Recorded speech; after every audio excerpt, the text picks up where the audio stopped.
Generating traffic and sales can be a challenge for online merchants. But selling on the Walmart Marketplace puts your products in front of millions of customers who shop on Walmart.com. And right now, sellers who join Walmart Marketplace can save up to 50% on referral and fulfillment fees for the first 90 days. So get started today. Head over to marketplace.walmart.com/savings. That's marketplace.walmart.com/savings. Welcome to E-Commerce Conversations, a podcast by Practical E-Commerce. What's going on, Internet? Eric Benholtz here, back again with another amazing e-commerce conversations. I've got Kate Knecht sitting across from me, and she's with Tomlinson's. Is it Pet and Feed or? Tomlinson's Feed. Just Tomlinson's Feed. That's right. Here in Austin, Texas. How many locations do you guys have? We have 16 brick-and-mortar locations. Yeah, just around Austin or? In the Central Texas area, so farthest north is Leander, farthest south is New Braunfels. Okay. So why don't you give our listeners a quick rundown of what you do there and how long you've been with them and just kind of, the 30-second spiel. Sure.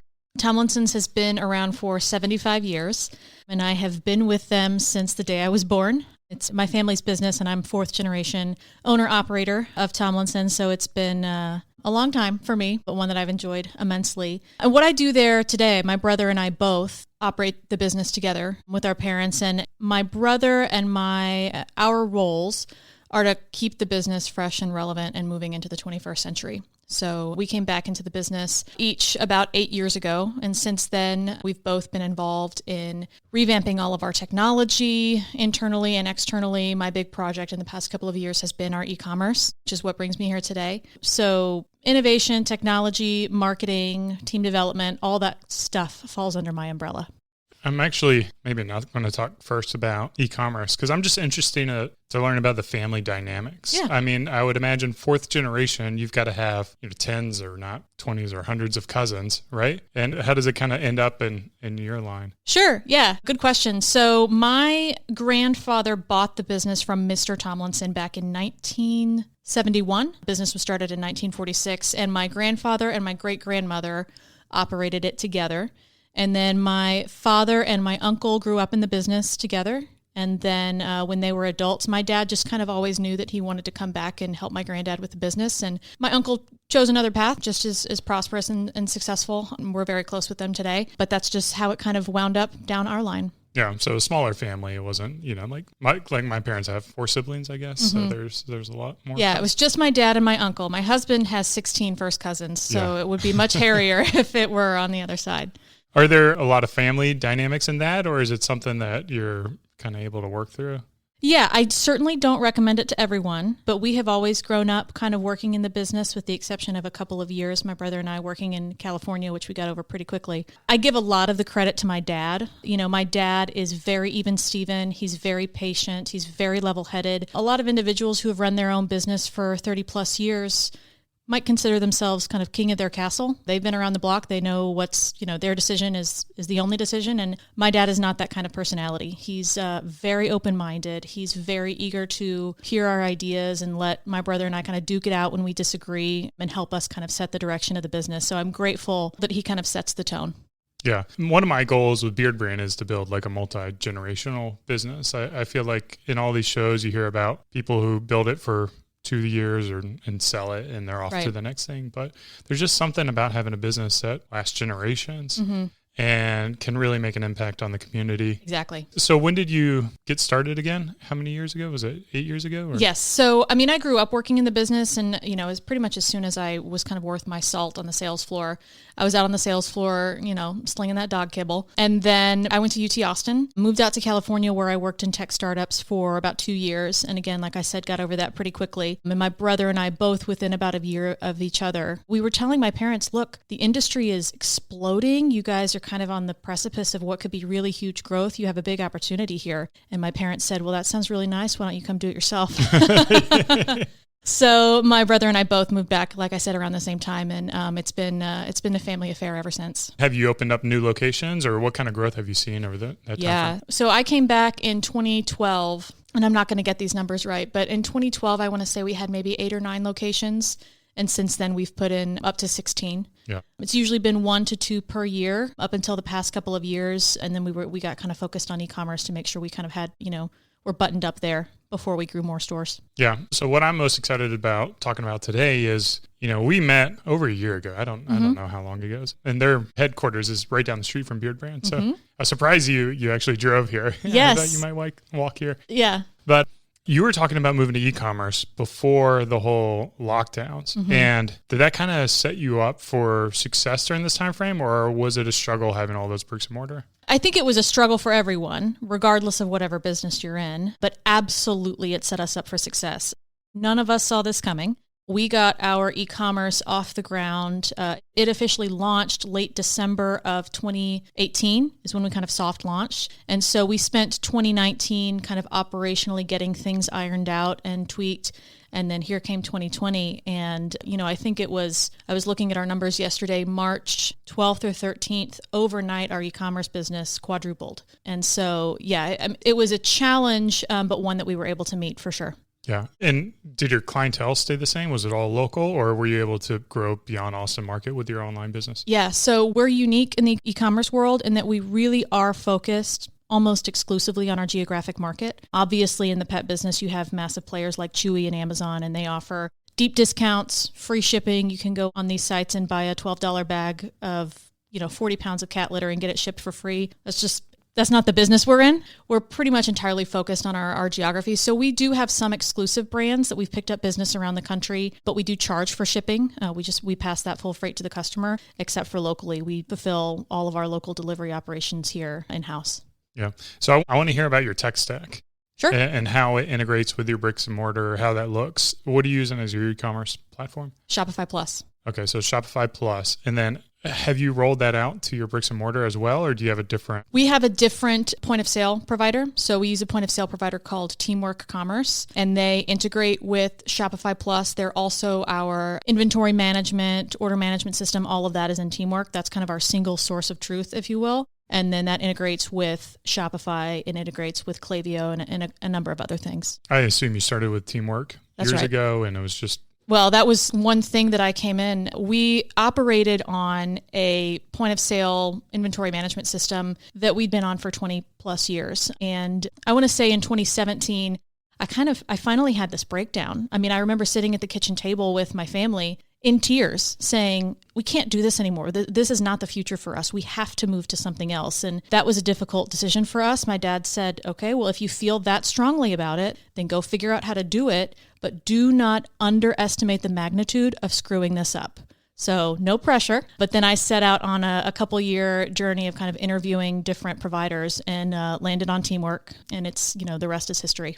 Yeah. I mean, has that been a good decision for you guys? Yes. I know like every ERP is, you want to blow your brains out. Right. Yeah. We were it finally came down to either Teamwork or Oracle, which is, its own kind of behemoth. And in retrospect, we're glad we chose Teamwork. No solution is perfect, but we've been happy on them. Yeah. You feel like it's allowed you to continue to scale and of course integrate. That's right. Yeah. E-commerce. That's right. So you guys, are you doing like e-commerce that gives the option for picking up local? Mm-hmm. And is that just like a simple function of the store as a delivery option? That's right. So on our e-commerce, if you're here locally, you're presented the option for curbside pickup for free same day delivery if the order is placed before 5 p.m. or next day delivery. And then once you place your order online, that flows directly into our point of sale system. So the store staff sees that come through. They go out onto the sales floor, just, out into the store. They pull your order. They scan it into our POS. They mark it as pickup ready. And then we also integrate with a delivery logistics solution called OnFleet. And that order pings in OnFleet, and one of our delivery drivers comes by, picks up that order, and brings it straight to you. I assume not every store has the same inventory, right? So that's right. From a consumer's perspective, how is the shopping process? Are they selecting their store first? That's exactly right. So if you are local, you enter your delivery address, and the site will show inventory from all stores within your radius, which are essentially all of our stores. But then if you want to do curbside pickup, you also have the option of picking your store and then seeing there kind of on the thumbnail what's available at your store and what's not.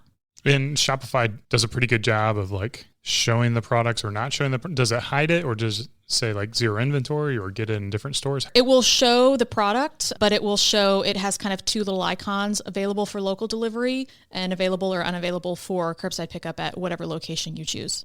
Okay. And that's all custom development. So I've had plenty of people reach out to me and say, hey, I love this widget. What app are you using to show this on your store? And well, I've paid quite a lot of money to FuelMade to build that for us. Yeah, I was just thinking so I go to the website, that's all Shopify front end, or is it merged together with any other CMS? Well, the storefront is entirely Shopify. Of course, we integrate with some of Teamwork's APIs, real-time availability APIs and things like that. But everything you're seeing as a consumer on the storefront is Shopify. Yeah. What kind of lessons learned have you had during this tech rollout? Oh, man. Well, again, you can't underestimate the magnitude of screwing it up. Patience. One important piece of advice that was given to me early on in the process was, you know your business. These providers can give kind of best practices, but ultimately you know your business and you know what's going to be best for your business. So as we were building out all of this, I had a very specific vision of how I wanted the rollout to go, what I wanted my customers to see and to be able to use. We have a membership program, and we were given the option of, hey, you can launch 6 months early if you just let us build this membership into the site later. This is prior to working with FuelMade, and they said, it's going to take a lot of time to build this membership piece into the site, so why don't you just launch without it? And we'll build it in later. I said, it's not an option because our customers expect a level of service, and this membership program is part of our DNA. It has to be in launch. So if I have to wait 6 months, I'll wait 6 months, but we got to get it right out of the gate. Yeah. You mentioned using FuelMade and using a different vendor. Did you struggle with the first vendor? I did. It was interesting. We're a local business here in Austin. And so when I started this process, it was really important to me that we use a local development shop. I kind of wanted to keep it all here in Austin. And in retrospect, that wasn't the right decision. So I should have, from the beginning, chosen somebody that specialized in Shopify Plus. I mean, you're one of the ones that referred me to FuelMade. They're just so excellent. Every curveball I throw them, they just knock it out of the park. So, but I'm grateful that I learned that lesson, and our first agency got us in a good place, and we're in an even better place now. Yeah. The fact you have 16 stores, this is, I don't know anyone else who has this kind of business. So it's just spectacular to me. But what kind of data analytics are you getting into? Are you able to really understand the customer at a hyper local area to carry certain stocks for certain products? If you are doing that, how are you doing that? Yeah. So from a kind of tech stack data perspective, Teamwork integrates with Looker. So we're able to kind of pull all different kinds of dashboards and things like that. But we get a lot of, just with all of the various things that we integrate with, OnFleet being one of them, like I said, our delivery logistics provider, it's just really interesting to see all of that on a map around town and kind of see, we can see a very real visualization of, for example, these 3 zip codes account for, X% of our online business. We don't have a store in that area. If we would just put a store in that area, we could grow that business, substantially. So that's been really interesting data to see.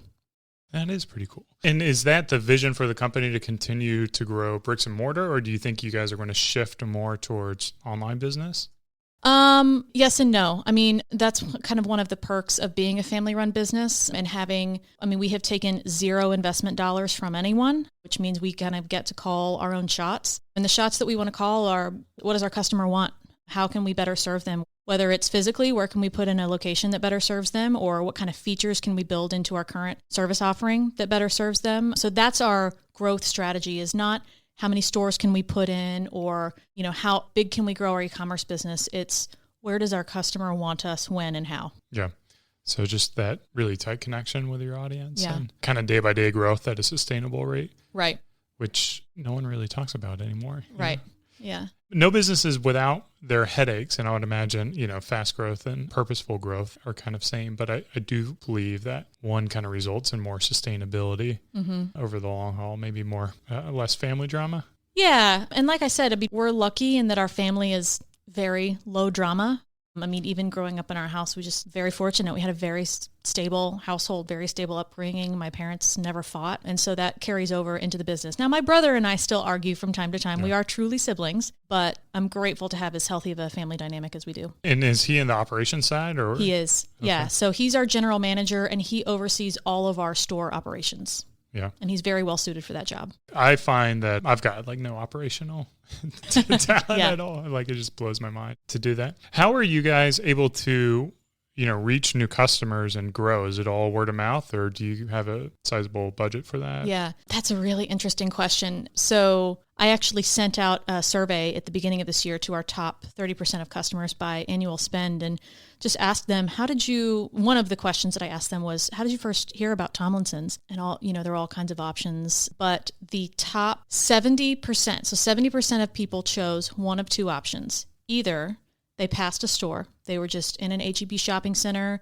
they passed by Tomlinson's over the course of however many years and decided to stop in, or they found us online via organic or paid search. All the time, sweat, money that we spend on Facebook ads, on print ads, on all of this paid media accounted for less than 2%. So that just kind of blew me away because, the paid media that we do takes up a lot of real estate in my mind. And that kind of helped me reset my perception of where do we need to spend our focus and our effort. And it's in making sure our site is optimized and making sure our store experience is optimized. And when people come in that first time, they have such an incredible experience that they want to come back and they want to tell their friends. Full disclosure, I'm a customer as well. Oh, great. Yeah, we got Thank a puppy you. this September. Oh, So congratulations. After 2 years of not having a dog. And with my old dog, for me, just to give you a little more data insights in a customer, it's like, I don't want to go to PetSmart, right? So it's like, I want to go to the local place that has the high quality food for the dog, for your pet, because the reality is like you're in total control over the health of your animal, depending on the food you give them. So That's right. I just assume that like PetSmart is driven by whatever's cheap. Yeah, the whole industry, I will say, has kind of come online to, and it's the same in the human industry as well. The whole industry has come online to the value and the business opportunity in premium products, which makes kind of competition for those products among retailer exclusivity, things like that, more competitive. But yes, by and large, your Petco and your PetSmart is going to try to market to everyone, have something that from a price point is really for everyone. We have price points that can match that Petco, PetSmart price point if someone comes in and needs that. But we also have very super premium foods that are for those that really are into what they feed their pets and what can the healthiest possible thing be. Yeah, so let's talk a little bit more about that strategy. I assume food is probably like the whole 80-20 rule. Right. That's exactly right. And, how are you able to, kind of box out these big box stores and develop these relationships? And at what point do you guys, with 16 stores, what point do you guys become the big guys? Oh, well, yeah, depending on who you ask, we're already the big bad wolf. But again, we've been around for 75 years, so we've seen a thing or two in the pet industry. And you'll see a lot of similarities with the CPG industry as well. You'll get young upstart brands that latch on to something that's a really interesting niche that's developing in the marketplace. And they will go into, let's call it a Whole Foods, or they'll go into a retailer that fits that niche. And then usually what happens is they take on investment dollars and they need to grow their channels. And so they jump over to grocery and to mass. It's very similar in the pet industry. You'll find young brands that come up with something really new, really cool, cutting edge in terms of pet nutrition. And independent pet stores are kind of a gateway into the pet industry. The people that shop in our stores are so passionate about their pets and their pets' health, and they want to know what's new, what's fresh, what's the best thing I can possibly get. And so those brands will come into us and they'll ride that wave, and they'll be with us for 5 to 10 years before they take on that investment. And then they jump over to Petco, PetSmart, Target, H-E-B, grocery, and mass. And that's not personal. That's business. Yeah. We get it. Yeah. And do they typically reformulate to kind yes. of? Yeah. So that's especially once they get bought out by a Mars or a Nestle, which many of them do. Not all of them do, but many of them. And usually when they're purchased by one of those big guys, they get reformulated. Yeah, that's exactly what happened to me. I used to be an Akana customer, and apparently they've reformulated. Akana, yes, they have reformulated in some ways, but Akana is still a great food. You do not need to feel bad about feeding your dog Akana. Yeah. You guys still sell it, so. Yeah. It's a great food. Yeah, clearly it meets your standards. I want to talk about, like, as you continue to grow and get more clout, isn't there any opportunity in developing your own products and serving your customers? Yes, if that's what our customers want. We have piloted some private label products. We have private label treats that are really popular, but food is a whole other ballgame in terms of the capital required, the liability behind recalls and things like that. So that's just simply, to use a turn of phrase, that's not an elephant we've decided to eat at this point. So you have smaller snacks and things like that. Is that under the Tomlinson's name, or do you have a separate brand for that? We use our own brand. We use the Tomlinson's brand for that. Okay. Yeah. So are you getting pretty good traction with that, or is it still a small portion? There's some of our more popular treats, and kind of the way we look at it in terms of what we choose to private label and what we don't is, we'll use the Amazon example. They, watch what sells in their stores, and then whatever seems to be picking up in sales, they'll just make it themselves and capture that additional margin. That's not our approach. We don't want to create products that already exist in the marketplace. We want to create products that don't yet exist and figure out a way to offer our customers a better, enhanced product that we feel like we can't find out there. And needs to exist. So that's kind of our approach. And to date, it's been a popular strategy. Yeah. One thing I wanted to touch base on was the whole Amazon thing. Like, everyone in e-commerce is told you have to be on Amazon. I assume you guys are not. Absolutely not. I have not shopped at a Whole Foods. I have not bought a thing on Amazon in over 3 years. I'm a weirdo like that. No, you're not. I mean, you're in good company here. So I just had a conversation with my wife. I'm like, can we not buy as much on Amazon? Because I'm kind of railing on them all the time. Yeah.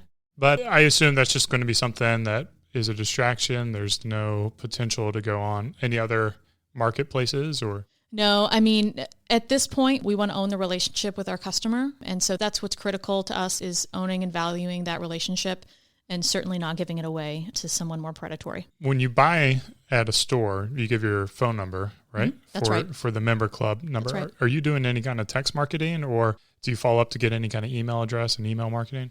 Yes. So when you give your number at our store, we try to be really delicate with that. To date, we have not done any SMS marketing. I'm not necessarily opposed to that. Our customers haven't had a propensity for that yet. We will follow up with you via text to enter your email, and we will obviously market to you as you choose, as you set your preferences via email, but we haven't done that with the phone numbers. What phone numbers are used for in our instance is truly your account number. That's how we look up your account. And then if we ever have any type of customer service issues, so if you ever were to fill out a feedback survey or have any kind of issue, we want to be able to speak to you and resolve that and get your feedback and further cement that relationship. What percentage of your customers do you see volunteering the email address? Good question. Probably, I say 65%. Oh, pretty good. Yeah. So you said you are using Klaviyo? That's right. For that. How's that going for you? Is that a big driver for automation in terms of like replenishment, or how are you guys using it? Yeah, so we switched over to Klaviyo from MailChimp spring of last year, kind of when everything with COVID was kicking off, because Teamwork launched a Klaviyo integration that kind of further made it more compelling. And it's been going great. We love it. We're really enjoying Klaviyo. Again, we're working with FuelMade on building out some better automation. So we've been thrilled so far. Yeah. You're not working with Jenny there, are you? Oh, yeah. Okay. Yeah. Jenny's a former beard brander. So, oh, really? Yeah. Oh, cool. She's great. They're all great. When she moved out of Austin to Indiana or Illinois or wherever she moved, Kentucky, we lost her. So yeah, she's a good one. Yeah, she's great. So of course we had Carson with FuelMade on this show as well earlier. If you want to go back and kind of listen to Carson's take on Shopify and the platforms out there and what they're doing. Yeah. I think, or you guys working with FuelMade is a perfect example of really the type of value they can bring. Mm-hmm. I think if you're kind of a basic direct-to-consumer, an out-of-the-box email with a template is probably going to serve the majority of your needs. But when you need deep integration, you have a lot of complexities, you really need the ins and outs. Did you look at any other platforms other than Shopify, or was that kind of a no-brainer for you? We looked at kind of all the basics. We looked at Shopify. We looked at BigCommerce. I had previously actually back in 2012, built an e-commerce store on Magento and knew I didn't want to do that again. I had the same experience. Yeah. So at the time, Teamwork had a strong relationship and a strong integration with Shopify. And so they really pushed us that direction, and we're happy we went there. Yeah. Tell me more about Teamwork. Do they focus on like pet stores, or what kind of? No, their bread and butter, as I understand it, is footwear and apparel. I mean, they have clients all over the world, obviously here in the US, but they have a lot of clients in Europe as well. So like I said, their bread and butter is shoes and apparel, but we've worked with them to help kind of better customize the system for some of the things that we need. And again, no solution is perfect, but we've been happy. Yeah. We're still using Excel spreadsheets. Really? Yeah. We don't have an ERP or anything like that. Yeah. I've batted around the idea of integrating some more complex layers with an ERP, but I just don't want to cross that bridge before I have to. Yeah. Well, where can people learn more about you or reach out or learn about Tomlinson's? Tomlinsons.com. I'm kind of a Luddite. I don't have a Facebook or public Instagram or anything like that personally. Good for you. But personally, you could find me on LinkedIn. Yeah. LinkedIn. No Twitter then. No Twitter. No, I stay pretty far away from Twitter. Are you still active in ECF or? Yes. Yeah. Okay. I need to be more active. I got the email the other day where it said, oh, the warning. Yeah, we need more input from you, but I swear I lurk all the time. Yeah. ECF is an e-commerce fuel. Yes. They have a forum, private forums for six-figure and up, but it's kind of leaning toward like seven-figure businesses and up. And so, they've been a huge resource for me. I've been so grateful for that forum. Yeah. And Andrew, who we've had on the show as well, runs that. So if you're listening, you need an online community. I'm a big fan of Twitter, direct-to-consumer. E-commerce is a great one. And then, of course, on the private side of things, ECF is a great one. And then, of course, from a blog content perspective, Practical E-commerce, where this show is hosted. Well, thanks for swinging by the office. This is, man, you got it all going on. It's very impressive to see. And really enjoyed this chat and what you guys are building and just and enjoyed being a customer too. So, well, thank you. We appreciate it. All right, guys, this has been another e-commerce conversations. Hope you guys were able to pick up a nugget or two. I certainly have. Thanks for listening. Cheers. Keep on growing.